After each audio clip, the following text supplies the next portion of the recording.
Viewers, welcome to Telugu TET CTET classes. This is Ahmed షోషే. Viewers, మనం last వీడియోలో English మెథడాలజీకి సంబంధించి టాప్ 100 క్వశ్చన్స్లో భాగంగా కొన్ని క్వశ్చన్స్ని మనం లాస్ట్ వీడియోలో డిస్కస్ చేసాం. ఈ వీడియోలో మరికొన్ని క్వశ్చన్స్ని డిస్కస్ చేద్దాం. ఇంగ్లీష్ మెథడాలజీ టాప్ 100 క్వశ్చన్స్లో భాగంగా ఇది పార్ట్ 2 వీడియో అనమాట. ఈ వీడియోలో మరికొన్ని ఇంపార్టెంట్ ఇంగ్లీష్ మెథడాలజీ క్వశ్చన్స్ని వీడియోలో డిస్కస్ చేద్దాం. మెథడాలజీకి సంబంధించిన క్వశ్చన్స్ అని నేను న్యూ సిలబస్ టెక్స్ట్ బుక్ని బేస్ చేసుకుని ఇంగ్లీష్ మెథడాలజీకి సంబంధించి మీకు క్వశ్చన్ అండ్ ఆన్సర్స్ అనేవి డిస్కస్ చేస్తున్నాను అనమాట. ఓన్లీ నేను మీకు ఆన్సర్స్ని మాత్రమే డిస్కస్ చేస్తున్నాను. అంటే క్వశ్చన్ ఈ విధంగా రావచ్చు, కాన్సెప్ట్ నుండి క్వశ్చన్ ఏ విధంగా వస్తుంది, ప్లస్ ఆన్సర్స్ మాత్రం డిస్కస్ చేస్తున్నాను, ఆప్షన్స్ ఇవ్వట్లేదు. నెక్స్ట్ నేను ఇంగ్లీష్ మెథడాలజీకి సంబంధించి 100 క్వశ్చన్స్ని డిస్కస్ చేసేసిన తర్వాత నేను మీకు లైవ్ మాక్ టెస్ట్స్ పెడతాను అనమాట. అలా అటెండ్ అవ్వండి. ఆ లైవ్ క్లాసెస్లో నేను మీకు ఆప్షన్స్ ఇచ్చి క్వశ్చన్స్ అనేవి అడగడం జరుగుతుంది.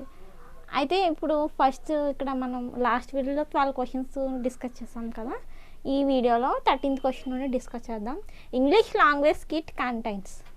మనకి న్యూ సిలబస్లో ఇంగ్లీష్ మెథడాలజీకి సంబంధించి న్యూ సిలబస్లో యాక్సెస్ ఆఫ్ ఇంగ్లీష్ ఉంది కదా. యాక్సెస్ ఆఫ్ ఇంగ్లీష్ అన్న ఇష్యూస్ ఆఫ్ టీచింగ్ ఇంగ్లీష్ అన్న ఒకటే అనమాట. ఆ యాక్సెస్ ఆఫ్ ఇంగ్లీష్ కాన్సెప్ట్లో ఇంగ్లీష్ లాంగ్వేజ్ కిట్ గురించి ఇవ్వడం జరిగిందనమాట. ఏమీ లేదు, పెద్ద టాపిక్ ఏమి కాదు ఇది. ఇంగ్లీష్ లాంగ్వేజ్ కిట్ అనేది జస్ట్ మీ ఇన్ఫర్మేషన్ అసలు ఇంగ్లీష్ టీచర్ లాంగ్వేజ్ కిట్ని ఏ విధంగా యూజ్ చేయాలన్న దాని మీద, అసలు ఆ కిట్లో ఏముంటాయి అన్న దాని మీద ఇవ్వడం జరిగిందనమాట. మనం ఒకసారి చూసినట్లయితే లాంగ్వేజ్ కిట్లో scissors, blades, gum sticks, cello tape, matchbox, bundle of twine thread, small stories of English newspaper. ప్రతి ఇంగ్లీష్ లాంగ్వేజ్ టీచర్ దగ్గర ఈ లాంగ్వేజ్ కిట్ అనేది ఉండాలన్నమాట. అయితే ఈ ఇంగ్లీష్ లాంగ్వేజ్ కిట్లో ఏమంటున్నాయంటే మనకి సిజర్స్ ఉండాలి, తప్పకుండా సిజర్స్ ఉండాలి, బ్లేడ్స్ ఉండాలి, గమ్ స్టిక్స్, సెలో టేప్ ఉండాలి, అదేవిధంగా మ్యాచ్ బాక్స్ అనేది ఉండాలి, బండిల్ ఆఫ్ ట్విన్ థ్రెడ్ అనేది ఉండాలి, small stories, pictures of English news పేపర్స్లో స్టోరీస్ ఉంటాయి కదా చిన్నపిల్లల కోసం, కార్టూన్ స్టోరీస్ పెడుతూ ఉంటాడు కదా. ఆ వీడియోస్, ఆ న్యూస్ పేపర్ క్లిప్స్ని కూడా కట్ చేసుకుని మనం ఈ కిట్లో భద్రపరచాలన్నమాట. దీన్నే ఇంగ్లీష్ లాంగ్వేజ్ కిట్ అని చెప్తారు. ఈ ఇంగ్లీష్ లాంగ్వేజ్ కిట్ అనేది ప్రతి ఇంగ్లీష్ టీచర్ దగ్గర ఉండాలని మనకి న్యూ సిలబస్లో ఇవ్వడం జరిగింది. ఇక్కడ చూడండి next question. Which of the following is a correct structure of English text book. English text బుక్ని ఏ స్ట్రక్చర్తో నిర్మించారు, ఏ స్ట్రక్చర్ని బేస్ చేసుకుని ఇంగ్లీష్ టెక్స్ట్ బుక్ని ప్రింట్ చేశారు అనేసి మనకి ఇక్కడ క్వశ్చన్ అనేది కూడా అడగచ్చు అనమాట. ఆర్డర్ అడగచ్చు. మనకి ఆర్డర్ రాంగ్గా ఇచ్చి కరెక్ట్ ఆర్డర్ని కనిపెట్టండి అని కూడా మనకి క్వశ్చన్ అడగచ్చు అనమాట. చూడండి ఇక్కడ థీమ్ పిక్చర్ ఆర్డర్, ఇది రైట్ ఆర్డర్ అనమాట. ఓన్లీ కరెక్ట్ క్వశ్చన్స్ ఆన్సర్స్ని మీకు ఇస్తున్నాను నేను. థీమ్ పిక్చర్ అంటే ఇంగ్లీష్ టెక్స్ట్ బుక్ ఓపెన్ చేసిన వెంటనే మనకు ఒక థీమ్ పిక్చర్ ఉంటుంది. ఆ లెసన్కి సంబంధించిన థీమ్ పిక్చర్ అనేది ఉంటుంది. తర్వాత లిజనింగ్ ప్యాసేజ్, థీమ్ పిక్చర్ తర్వాత లిజనింగ్ ప్యాసేజ్ అనేది ఒకటి ఇస్తారనమాట. ఆ లెసన్కి సంబంధించిన ఒక ప్యాసేజ్ టీచర్ చదువుతూ ఉంటే పిల్లలు వింటూ ఉంటారు. ఆ లిజనింగ్ ప్యాసేజ్ ఉంటుంది. లిజనింగ్ ప్యాసేజ్ తర్వాత రీడింగ్ టెస్టెస్. అంటే రీడింగ్ టెస్ట్ అంటే ఏంటంటే లెసన్ అనమాట, ఇంగ్లీష్ లెసన్. అదే ప్రాజెక్ట్స్ ఉంటాయి. లెసన్ కంప్లీట్ అయిపోయిన తర్వాత ఆ లెసన్కి సంబంధించిన ప్రాజెక్ట్ ఉంటుంది. లాస్ట్లో self assessment check list, student activities ఉంటాయన్నమాట లాస్ట్లో. ఈ విధంగా ఈ కోర్ థీమ్స్ని, ఈ 5 థీమ్స్ని బేస్ చేసుకుని ఇంగ్లీష్ టెక్స్ట్ బుక్ యొక్క స్ట్రక్చర్ అనేది ఉంటుందన్నమాట. ప్రతి ఇంగ్లీష్ టెక్స్ట్ బుక్లో ఈ 5ని బేస్ చేసుకుని ఇంగ్లీష్ టెక్స్ట్ బుక్ యొక్క స్ట్రక్చర్ అనేది నిర్మించబడింది. సో మీరు ఈ 5 పాయింట్స్ కూడా గుర్తుపెట్టుకోండి. Correct structure of English text book అంటే మనకి ఇదన్నమాట. Correct structure theme picture, listening passage, reading texts, projects, self assessment, check list. వీటిని బేస్ చేసుకుని మనకి ఇంగ్లీష్ టెక్స్ట్ బుక్ యొక్క స్ట్రక్చర్ అనేది నిర్మించడం జరిగింది. ఇంకోటి ఏంటంటే ఇంగ్లీష్ లాంగ్వేజ్ కిట్లో మనకి ఇవి ఉంటాయి. Scissors, blades, gums, cello types, అలాగే small stories of, pictures of English newspaper. వీటిని సంబంధించినవన్నీ ఇంగ్లీష్ లాంగ్వేజ్ కిట్లో ఉంటాయన్నమాట. ఇంగ్లీష్ లాంగ్వేజ్ కిట్ అనేది మనకి ప్రతి ఇంగ్లీష్ టీచర్ దగ్గర ఇంగ్లీష్ లాంగ్వేజ్ కిట్ అనేది తప్పకుండా ఉండాలి. ఇది మనకి యాక్సెస్ ఆఫ్ ఇంగ్లీష్లో స్మాల్ పార్ట్ అనమాట. ఇంకో స్మాల్ పార్ట్ ఉంది యాక్సెస్ ఆఫ్ ఇంగ్లీష్కి సంబంధించి, దాన్ని కూడా డిస్కస్ చేద్దాం. ఇంగ్లీష్ మెథడాలజీకి సంబంధించి మనకి బేసిక్గా తెలియాల్సిన బ్రాంచెస్ అనమాట ఇవి. The study of sound patterns are called. The study of sound patterns. Sound ప్యాటర్న్స్ని స్టడీ చేయడాన్ని ఏమని పిలుస్తారు? The study of sound patterns are called phonology. The study of sound patterns is called phonology. English లాంగ్వేజ్లో ఉండే sound patterns ఉంటాయి కదా, ఇంగ్లీష్లో మనకి సౌండ్స్ ఉంటాయి కదా, ఆ సౌండ్స్ ప్యాటర్న్స్ని స్టడీ చేయడాన్ని, చదవడాన్ని ఏమని పిలుస్తారంటే ఫోనాలజీ అని పిలుస్తారనమాట. మనకి ఇంకో ఇంపార్టెంట్ ఏంటంటే the study of word patterns. The study of word patterns.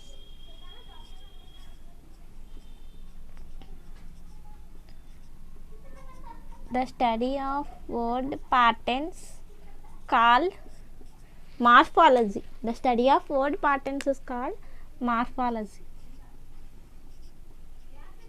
Morphology. The study of word patterns is called morphology. ఈ విధంగా మనకి ఇంగ్లీష్ మెథడాలజీలో యాక్సెస్ ఆఫ్ ఇంగ్లీష్ సిలబస్లో మనకి కాన్సెప్ట్ చాప్టర్లో ఇవి మనకి బేసిక్గా తెలియాలన్నమాట. ఈ బ్రాంచెస్ మనకి చాలా important. The study of sound patterns is called phonology. The study of word patterns is called morphology. Next, the study of meaning in a language covered by words, phrases and sentence are called semantics. లాంగ్వేజ్లో ఉండే words, patterns, సెంటెన్స్ని కలిపి ఏమని పిలుస్తారు? వాటిని study చేసే అధ్యయనాన్ని ఏమని పిలుస్తారంటే semantics అని పిలుస్తారు అన్నమాట. The study of language covered by word, phrases, sentences are called semantics. మనకి లాంగ్వేజ్ అనేది ఎలా ఫామ్ అవుతుంది? వర్డ్స్ ఉంటాయి లాంగ్వేజ్లో, ఫ్రేజెస్ ఉంటాయి, సెంటెన్స్ ఉంటాయి. వాటికి సంబంధించి స్టడీ చేసే, అధ్యయనం చేసే శాస్త్రాన్ని సిమాంటిక్స్ అని పిలుస్తారు.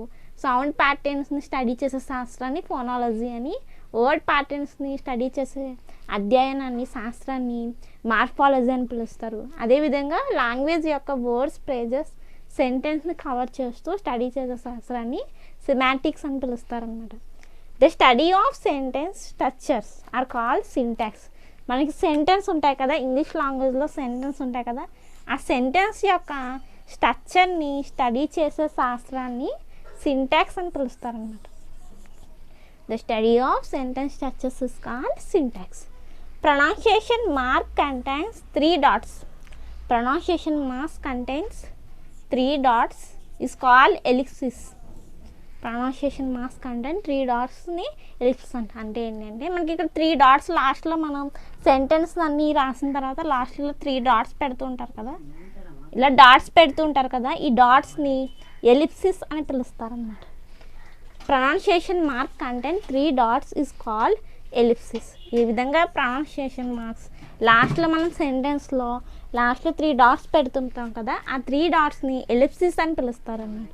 ఈ విధంగా మనకి ఇంగ్లీష్ మెథడాలజీలో బ్రాంచెస్ అనేవి ఈ విధంగా ఉన్నాయి. నెక్స్ట్ క్వశ్చన్ వచ్చేసరికి the study of language and its structures are called. The study of language and its structures. English లాంగ్వేజ్ని స్టడీ చేయడాన్ని, ఇంగ్లీష్ లాంగ్వేజ్లో ఉండే వర్డ్స్ని, ఫ్రేజెస్ని స్టడీ చేయడాన్ని ఏమని పిలుస్తారని మనకు అడిగారు. Linguistics. The study of language and its structures is called linguistics. Linguistics అని పిలుస్తారనమాట లాంగ్వేజ్ యొక్క స్ట్రక్చర్ని స్టడీ చేయడాన్ని. నెక్స్ట్ క్వశ్చన్ వచ్చేసరికి ఫస్ట్ స్టేజ్ ఆఫ్ రైటింగ్.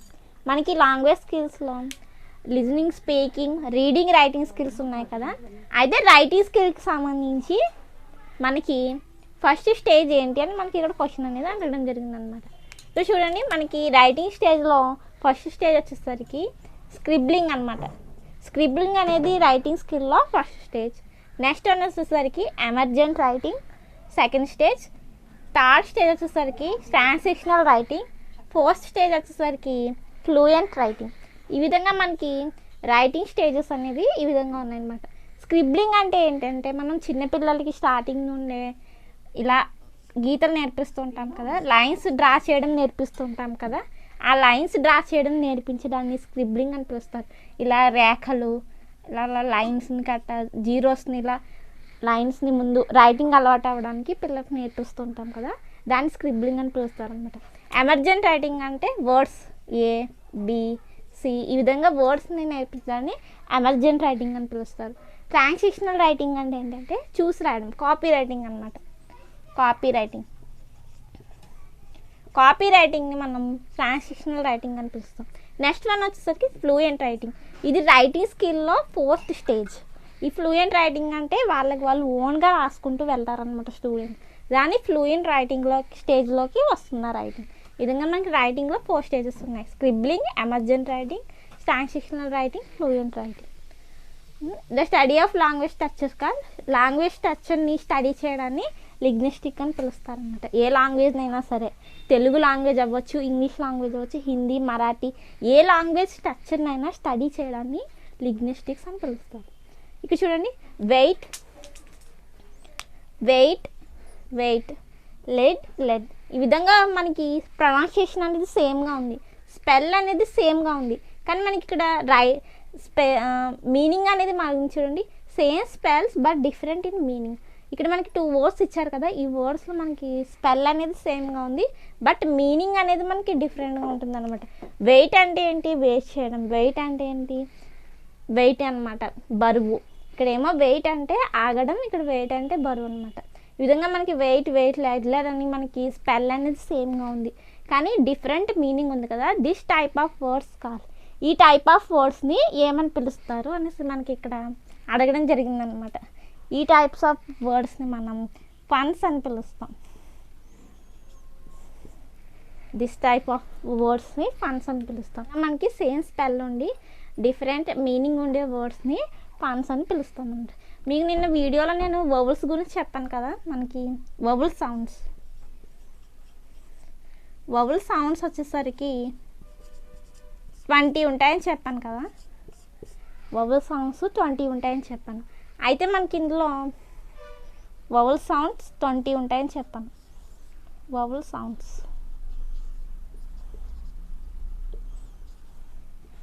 అయితే ఒకసారి మీకు స్మాల్ ఇన్ఫర్మేషన్ కోసం చెప్తున్నాను. ఈ వవల్ సౌండ్స్ని 2 టైప్స్గా డివైడ్ చేస్తారు: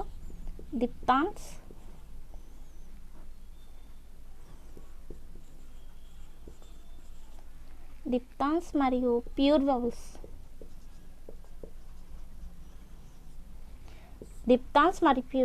ఈ వవల్ సౌండ్స్ని 2 టైప్స్గా డివైడ్ చేస్తారనమాట: డిప్తాన్స్, ప్యూర్ వవల్స్. డిప్తాన్స్ వచ్చేసరికి మనకి 8 ఉంటాయి, ప్యూర్ వవల్స్ వచ్చేసరికి 12 ఉంటాయి. ఓవరాల్గా మనకి వవల్ సౌండ్స్ అనేది 20 ఉంటాయి అన్నమాట. ఆ వీడియో కూడా చూడండి. ఎవరైనా చూడకపోతే పార్ట్ 2 వీడియో ఇది. పార్ట్ 1 వీడియో కూడా తప్పకుండా చూడండి. ఆ వీడియోలో కూడా నేను ఇంగ్లీష్ మెథడాలజీకి సంబంధించి చాలా ఇంపార్టెంట్ క్వశ్చన్స్ని డిస్కస్ చేస్తాను. ఈ విధంగా మనకి ఇంగ్లీష్ మెథడాలజీకి సంబంధించి issues of teaching English, access of ఇంగ్లీష్కి సంబంధించి, లాంగ్వేజ్ స్కిల్స్కి సంబంధించి మనం బేసిక్గా వీటిని తెలుసుకుంటే సరిపోతుంది. ఇప్పుడు మనం ఇంగ్లీష్ మెథడాలజీకి సంబంధించి మెథడ్స్ని డిస్కస్ చేద్దాం. వెరీ ఇంపార్టెంట్ అనమాట. ఒక క్వశ్చన్ అయితే తప్పకుండా వచ్చేస్తుంది మీకు టెట్, డిఎస్సి, సీటెట్లో. మెథడ్స్, టీచింగ్ ఇంగ్లీష్ మెథడ్స్ గురించి ఇప్పుడు డిస్కస్ చేద్దాం. నెక్స్ట్ వచ్చేసరికి మనకి ఇంగ్లీష్ మెథడాలజీలో మెథడ్స్ అనేది చాలా ఇంపార్టెంట్ అనమాట. ఇంగ్లీష్ టీచింగ్ మెథడ్స్ అనేవి మనకి చాలా ఇంపార్టెంట్. అయితే ఇక్కడ మనం ఫస్ట్ క్వశ్చన్స్ని డిస్కస్ చేద్దాం మెథడ్స్కి సంబంధించి. Under this method, meaning of English words, phrases, sentences are taught by words translation into mother tongue. ఈ మెథడ్లో meaning of English words, phrases, sentence are taught by words translation. వర్డ్స్ని translation చేస్తూ ఏ మెథడ్లో mother tongue సహాయంతో బోధన కొనసాగిస్తారు అనేసి మనకి ఇక్కడ క్వశ్చన్ అడిగింది. English words, phrases, sentences are taught by translation into mother tongue. మాతృభాషను యూజ్ చేసుకుంటూ ఇంగ్లీష్ వర్డ్స్, సెంటెన్సెస్, ఫ్రేజెస్ ఉంటాయి కదా, వాటిని బోధిస్తారు. అలా బోధించడాన్ని ఏ మెథడ్ అని పిలుస్తారంటే గ్రామర్ ట్రాన్స్లేషన్ మెథడ్ అని పిలుస్తారు. Grammar translation method.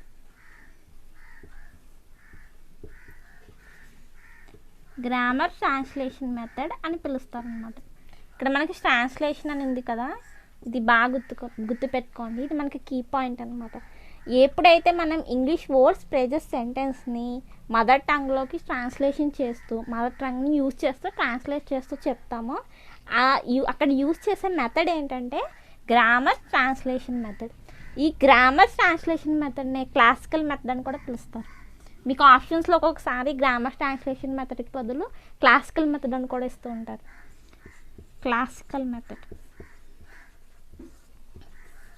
ఈ గ్రామర్ ట్రాన్స్లేషన్ మెథడ్ని క్లాసికల్ మెథడ్ అని కూడా పిలుస్తారనమాట. ఈ గ్రామర్ ట్రాన్స్లేషన్ మెథడ్ని యూజ్ చేసి ఇంగ్లీష్ వర్డ్స్లో ఉండే ప్రేజెస్ సెంటెన్స్ని మనం మదర్ టంగ్ మాతృభాష సహాయంతో విద్యార్థులకి ట్రాన్స్లేషన్ చేస్తూ బోధించవచ్చు అనమాట లెసన్స్ని. సో మనకి ఇక్కడ కరెక్ట్గా ఈ మెథడ్ యూజ్ చేసే మెథడ్ ఏంటంటే గ్రామర్ ట్రాన్స్లేషన్ మెథడ్. అయితే ఈ గ్రామర్ ట్రాన్స్లేషన్ మెథడ్లో మనకి మెయిన్గా రీడింగ్ మరియు రైటింగ్కి ఎక్కువగా రైటింగ్కి ఎక్కువ ఇంపార్టెన్స్ ఇవ్వడం జరుగుతుంది అనమాట. గ్రామర్ ట్రాన్స్లేషన్ చేస్తున్నప్పుడు రీడింగ్ మరియు రైటింగ్కి ఎక్కువ ఇంపార్టెన్స్ అనేది ఇవ్వడం జరుగుతుంది ఈ గ్రామర్ ట్రాన్స్లేషన్ మెథడ్. నెక్స్ట్ చూడండి, a primary school teacher wants to improve communication skills in her students which is the best method. ఒక ప్రైమరీ స్కూల్ టీచరు వాళ్ళ స్టూడెంట్స్లో కమ్యూనికేషన్ స్కిల్స్ని ఇంప్రూవ్ చేయడానికి బెస్ట్ మెథడ్ ఏంటంటే ఆడియోలింగ్వల్ మెథడ్. ఆడియోలింగ్వల్ మెథడ్ ద్వారా విద్యార్థుల్లో communication స్కిల్స్ని ఇంప్రూవ్ చేయొచ్చు అన్నమాట. సో మనకి ఇక్కడ బెస్ట్ మెథడ్ ఏంటంటే ఆడియోలింగ్వల్ మెథడ్. ఈ మెథడ్ అనేది మనకి ఓరల్ బేస్డ్ మెథడ్ అనమాట. ఈ ఆడియోలింగ్వల్ మెథడ్ అనేది ఓరల్ బేస్డ్ మెథడ్. అంటే ఈ మెథడ్ ద్వారా మనం విద్యార్థుల్లో కమ్యూనికేషన్ స్కిల్స్ని డెవలప్ చేయొచ్చు అనమాట. ఎందుకంటే ఈ ఆడియోలింగ్వల్ మెథడ్లో విద్యార్థుల చేత మాట్లాడిస్తాం, ఓరల్గా మాట్లాడిస్తాం కాబట్టి మాట్లాడించడం అంటే ఏంటి ఓరల్. సో దీన్నే మనం ఓరల్ బేస్డ్ మెథడ్ అని కూడా పిలుస్తాం. ఆడియోలింగ్వల్ మెథడ్నే ఓరల్ బేస్డ్ మెథడ్ అని కూడా పిలుస్తాం. ఈ విధంగా మనకి grammar translation method, audiolingual method అనేవి మెథడ్స్కి సంబంధించి ఇంపార్టెంట్. ఇంకో 2 మెథడ్స్ ఉన్నాయి, అవి వాటిని కూడా డిస్కస్ చేద్దాం. నెక్స్ట్ క్వశ్చన్ వచ్చేసరికి, Prasad is a 4th class teacher. He was taught his lessons with the help of mother tongue. Which type of method he uses. Prasad 4th class teacher అనమాట.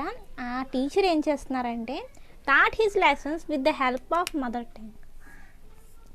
తన ఇంగ్లీష్ లెసన్స్ని మదర్ టంగ్ యొక్క మాతృభాష యొక్క help తీసుకుంటూ సహాయంతో బోధిస్తున్నారనమాట. అయితే ఈ విధంగా బోధించడం కోసం అతను ఏ మెథడ్ని యూజ్ చేస్తున్నారనేది మన క్వశ్చన్. ఏ మెథడ్ని యూజ్ చేస్తున్నారంటే బైలింగ్వల్ మెథడ్ని యూజ్ చేస్తున్నారు. Bilingual method. ఈ విధంగా ఇంగ్లీష్ పాఠ్యాంశాలని మదర్ టంగ్ సహాయంతో మాతృభాష సహాయంతో బోధించడానికి యూజ్ చేసే మెథడ్ని బైలింగ్వల్ మెథడ్ అని పిలుస్తారు అనమాట. ఇప్పుడు నేను మీకు చెప్తుంది ఏంటి, ఇంగ్లీష్ మెథడాలజీ గురించి చెప్తున్నాను. కానీ ఇంగ్లీష్ మెథడాలజీ నేను మీకు ఎలా ఎక్స్ప్లెయిన్ చేస్తున్నాను, తెలుగులో ఎక్స్ప్లెయిన్ చేస్తున్నాను కదా. అంటే తెలుగు సహాయంతో, మాతృభాష తెలుగు సహాయంతో నేను మీకు ఈ ఇంగ్లీష్ మెథడాలజీని ఎక్స్ప్లెయిన్ చేస్తున్నాను. అంటే నేను యూజ్ చేసే మెథడ్ ఏంటి, బైలింగ్వల్ మెథడ్ అనమాట. నేను కూడా ఇప్పుడు ప్రజెంట్ మీకు బైలింగ్వల్ మెథడ్ని యూజ్ చేస్తూ ఈ ఇంగ్లీష్ మెథడాలజీ క్వశ్చన్స్ని ఎక్స్ప్లెయిన్ చేస్తున్నాను అనమాట. అంటే మనం ఇంగ్లీష్ పాఠ్యాంశాలను బోధిస్తున్నప్పుడు ఉపాధ్యాయులు మాతృభాష సహాయం తీసుకుని క్లాస్ రూమ్లో టీచ్ చేసే మెథడ్ని బైలింగ్వల్ మెథడ్ అని పిలుస్తారనమాట. ఇక్కడ మనకి ఇంకో క్వశ్చన్ చూడండి, all class room activities given only target language. This method includes all class room activities given only target language. అలా కాకుండా ఎక్స్ప్లెనేషను ఇంగ్లీష్లో ఉండి మీరు ఇంగ్లీష్ క్లాస్ రూమ్లో ఇంగ్లీష్ లెసన్ చెప్తున్నప్పుడు మాతృభాష మదర్ టంగ్ యూజ్ చేయకుండా ఎక్స్ప్లెనేషన్ కూడా ఇంగ్లీష్లో. ఇప్పుడు మీకు తెలుగులో మాట్లాడుతున్నాను కదా, నేను తెలుగులో కాకుండా నా ఎక్స్ప్లెనేషన్ కూడా మీకు ఇంగ్లీష్లోనే ఉందనుకో, దాన్ని మనం టార్గెట్ లాంగ్వేజ్ అని పిలుస్తాం అన్నమాట. అయితే ఏంటి ఆ మెథడ్ ఏంటి, అక్కడ ఏ మెథడ్ని యూజ్ చేస్తున్నారంటే డైరెక్ట్ మెథడ్ని యూజ్ చేస్తున్నారు. డైరెక్ట్ మెథడ్ అనమాట అక్కడ యూజ్ చేసే మెథడ్. కన్ఫ్యూషన్ అవ్వకండి, మళ్ళీ చెప్తున్నాను చూడండి. All class room activities given only target language. ఏదైతే మనం బోధించాలనుకుంటున్నామో, ఏ లాంగ్వేజ్ని అయితే విద్యార్థులకు చెప్పాలనుకుంటున్నామో ఆ లాంగ్వేజ్లోనే బోధించడాన్ని టార్గెట్ లాంగ్వేజ్ అనమాట. అయితే అక్కడ ఏ మెథడ్ని యూజ్ చేస్తున్నామంటే డైరెక్ట్ మెథడ్ని యూజ్ చేస్తాం. అంటే ఇప్పుడు నేను మీకు ఇంగ్లీష్ మెథడాలజీ చెప్తున్నాను కదా, క్లాస్ ఇంగ్లీష్ మెథడాలజీ యొక్క క్వశ్చన్స్ని ఎక్స్ప్లెయిన్ చేస్తున్నాను. ఏ లాంగ్వేజ్లో ఎక్స్ప్లెయిన్ చేస్తున్నాను, తెలుగులో ఎక్స్ప్లెయిన్ చేస్తున్నాను కదా. అంటే తెలుగు మదర్ టంగ్ యొక్క హెల్ప్ తీసుకున్నాను. సో నేను యూజ్ చేస్తుంది ఏంటి, బైలింగ్వల్ మెథడ్. ఒకవేళ నేను మీకు ఇంగ్లీష్ మెథడాలజీ క్వశ్చన్స్ ఎక్స్ప్లెనేషను ఇంగ్లీష్లో ఇచ్చాను అనుకోండి, మీకు నేను చెప్తుంది ఇంగ్లీషే, మీకు నేను ఎక్స్ప్లెయిన్ చేస్తుంది కూడా ఇంగ్లీషే అనుకోండి, అదేమవుతుందంటే డైరెక్ట్ మెథడ్ అవుతుంది. అక్కడ నేను యూజ్ చేసిన మెథడ్ ఏమవుతుందంటే డైరెక్ట్ మెథడ్ అవుతుంది. ఈ విధంగా మనకి ఇంగ్లీష్ మెథడాలజీకి సంబంధించి మెథడ్స్కి సంబంధించి ఇందాక మనం చెప్పాను కదా, grammar translation method, bilingual method, direct method, మళ్ళీ audiolingual method. Grammar translation method, audiolingual method, bilingual method, direct method. ఈ 4 మెథడ్స్ గురించి మీరు తెలుసుకుంటే సరిపోతుంది. ఈ 4 మెథడ్స్ని బేస్ చేసుకుని మనకి క్వశ్చన్స్ అనేవి రావచ్చు అనమాట. ఈ విధంగా ఇంగ్లీష్ మెథడాలజీలో మెథడ్స్కి సంబంధించి మనకి ఈ విధంగా ఉంది. నెక్స్ట్ వీడియోలో మనం అప్రోచెస్, టెక్నిక్స్ మరియు ఇంగ్లీష్ మెథడాలజీ యొక్క లెసన్ ప్లాన్కి సంబంధించిన క్వశ్చన్స్ని పార్ట్ 3లో డిస్కస్ చేద్దాం. వీడియో నచ్చితే తప్పకుండా లైక్ చేయండి. ఇంకా ఎవరైనా ఛానల్ సబ్స్క్రైబ్ చేయకపోతే ఛానల్ అయితే తప్పకుండా సబ్స్క్రైబ్ అయితే చేయండి. కామెంట్ కూడా చేయండి. మీకు ఏమైనా డౌట్స్ ఉంటే కూడా నాకు కామెంట్ రూపంలో తెలియజేయండి. Thank you for watching.